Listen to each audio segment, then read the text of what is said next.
ಇವುಗಳ ಸಂರಕ್ಷಣೆ ನಮ್ಮೆಲ್ಲರ ಆದ್ಯ ಕರ್ತವ್ಯ ಹೊಣೆಗಾರಿಕೆ ಅಂತಕ್ಕಂತಹ ಪ್ರಜ್ಞೆಯನ್ನು ಮೂಡಿಸ್ತಕ್ಕಂತಹ ಈ ದೀಪಗಳನ್ನ ಬೆಳಗಿಸುವ ಮುಖಾಂತರವಾಗಿ ಅವಶ್ಯಕತೆ ನಮ್ಮ ಜಿಲ್ಲೆಯಲ್ಲಿ ಇತ್ತ ಅನ್ನುವಂತಹ ಸಂದರ್ಭವನ್ನು ನಾವು ಈ ಸಂದರ್ಭದಲ್ಲಿ ಉಲ್ಲೇಖ ಮಾಡೋದಾದ್ರೆ, ಇವತ್ತು ರಾಜ್ಯದ ಹೊಸ ಜಿಲ್ಲೆ ಯಾದಗಿರಿ ಜಿಲ್ಲೆ ಇದು ಗಡಿ ಭಾಗಕ್ಕೆ ಹೊಂದಿಕೊಂಡಿರುವಂತ ಆಂಧ್ರ ಮತ್ತು ತೆಲಂಗಾಣದ ಗಡಿ ಭಾಗದಲ್ಲಿರುವಂತ ತೆಲುಗು ಭಾಷೆದ ಪ್ರಭಾವದ ಮಧ್ಯೆ ಇವತ್ತು ನಾವು ಕನ್ನಡವನ್ನ, ಭಾಷೆಯನ್ನ, ಸಂಸ್ಕೃತಿಯನ್ನ, ಪರಂಪರೆಯನ್ನ ಕಟ್ಟಬೇಕಾದಂತ ಅವಶ್ಯಕತೆ ಮತ್ತು ಆ ಒಂದು ವಿಶೇಷವಾದಂತಹ ಕಾಳಜಿ ನಮ್ಮೆಲ್ಲರ ಮೇಲೆ ಇರುವುದರಿಂದ ಇವತ್ತು ನಮ್ಮ ಜಿಲ್ಲೆಯಲ್ಲಿ ಅದೇ ಗೋಷ್ಠಿಗಳನ್ನ ನಾವು ಇಲ್ಲಿ ಹಮ್ಮಿಕೊಂಡಿದ್ವಿ.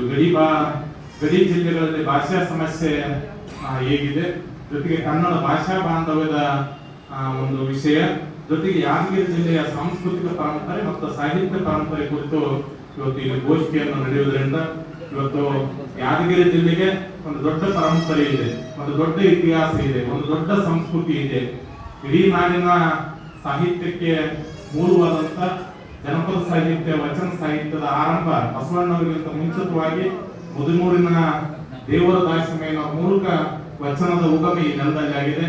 ಅವ್ರ ಜೊತೆಗೆ ಅನೇಕ ಜನ ಈ ನೆಲದಲ್ಲಿ ನಮ್ಮ ಪಕ್ಕದಲ್ಲೇ ಸೇಡಮನ ಕವಿರಾಜ ಮಾರ್ಗದ ನೆಲ ಇಲ್ಲಿರುವುದರಿಂದ ಈ ನೆಲದಲ್ಲಿ ಅನೇಕ ಜನ ವಚನಕಾರರು, ಸೂಫಿ ಸಂತರು, ತತ್ವ ಪದಕಾರರು ಮತ್ತೆ ಅನೇಕ ಜನ ಶರಣರು ಈ ನಾಡಿನಲ್ಲಿ ಕೆಲಸ ಮಾಡಿರೋದ್ರಿಂದ ಇವತ್ತು ದೇವಾಪುರದ ಲಕ್ಷ್ಮೀಶ, ಮುದುಮೂರಿನ ದಾಸಿಮಯ್ಯ, ಕೆಂಬಾವಿಯ ಭೋಗಣ್ಣ, ಜೊತೆಗೆ ಅನೇಕ ಜನ ಈ ಪಕ್ಕದ ಮೋಟ್ನಳ್ಳಿಯ ವಸ್ತಾದಪ್ಪ, ಅನೇಕ ಜನ ಈ ನೆಲದಲ್ಲಿ ತತ್ವ ಪದಕಾರರು, ಈ ನೆಲದ ಸಾಹಿತಿಗಳು, ಈ ನೆಲದ ಶರಣರು, ಈ ನೆಲದ ಅನೇಕ ಜನ ಅನುಭವಿಗಳ ಕುರಿತು ಇವತ್ತು ನಮ್ಮ ಹೊಸ ಪೀಳಿಗೆಗೆ, ನಮ್ಮ ವಿದ್ಯಾರ್ಥಿ ಪೀಳಿಗೆಗೆ ಇವತ್ತು ಎಲ್ಲ ವಿಷಯಗಳು ತಿಳಿಸಿಕೊಳ್ಳುವಂತದ್ದು ಇವತ್ತು ನಮ್ಮೆಲ್ಲರ ಕಾಳಜಿ ಇದೆ.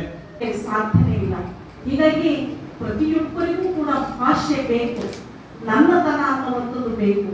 ನನ್ನ ಮನೆ, ಇದು ನನ್ನ ನೆಲ, ಇದು ನನ್ನ ಮಣ್ಣು, ಇದು ನನ್ನ ಭಾಷೆ ಅನ್ನುವಂಥ ಅಭಿಮಾನ ಎಲ್ರಿಗೂ ಕೂಡ ಬೇಕಾಗಿರ್ತಕ್ಕಂಥದ್ದು.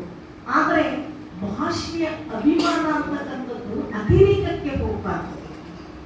ಅದು ಸಾಮರಸ್ಯವನ್ನ ನಿರ್ಮಾಣ ಮಾಡ್ತಕ್ಕಂಥದ್ದಾಗಿರ್ಬೇಕು. ಸೌಹಾರ್ದತೆಯನ್ನ ನಿರ್ಮಾಣ ಮಾಡೋದಕ್ಕೆ ನಾವು ಭಾಷೆಯನ್ನ ದುಡಿಸ್ಕೊಳ್ಬೇಕು. ಭಾಷೆ ಎನ್ನುವಂಥದ್ದು ಒಂದು ಸಂಸ್ಕೃತಿಯ ಪೂರಕವಾಗಿ ನಾವು ಕಾಣ್ಕೊಳ್ತೀವಿ.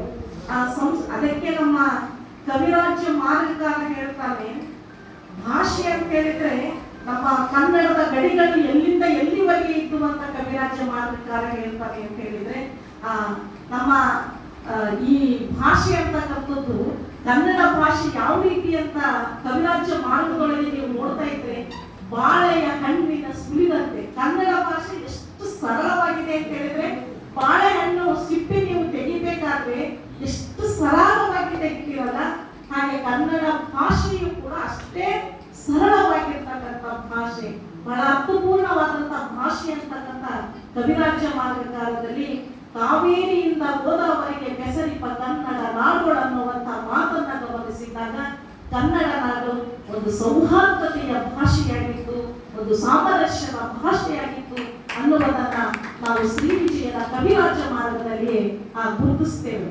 ಇವತ್ತು